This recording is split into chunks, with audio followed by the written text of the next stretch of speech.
আমি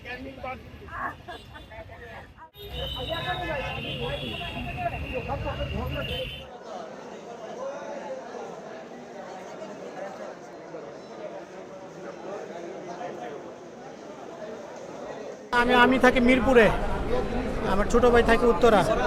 আমি খবরে যখন শুনলাম তখনই আমি চলে গেছি, চলে গিয়ে ওখানে যে পাই নাই, পরে ওই আপনার উত্তরা ওই যে মেডিকেলে গেছি, 2টা মেডিকেলে গেছি, ওখানে নাই। পরে শুনলাম মেডিকেলে এখানে আছে, এখান থেকে আমি একটা সংবাদ পাইছি যে এখানে আছে, পরে এখানে চলে আসছি।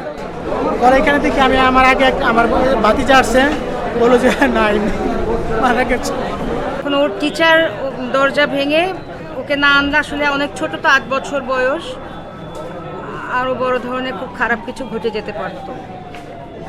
আসলে আমরা খুবই মানে মানসিকভাবে খুবই আমরা ট্রমায় আছি। হ্যাঁ, খুবই।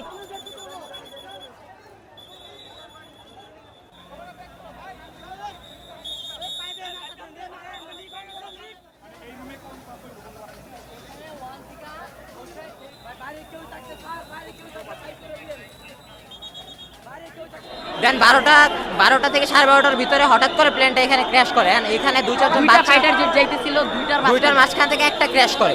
ক্র্যাশ করার পরে এখানে পড়ার পরে 1 থেকে 8 পর্যন্ত ইংলিবাসনের যে বিল্ডিংগুলো ছিল ওইখানে ইংলিবাসনের ওইখানে পড়ে যায়। পড়ে যাওয়ার পরে এখানে যে 2-4 জন বাচ্চা ছিল বাহিরে ছোট ছোট, ওরা কি ওইখানে আহত হয়, আবার অনেক মানুষজন আহত হয়, স্যাররাও আহত হয়।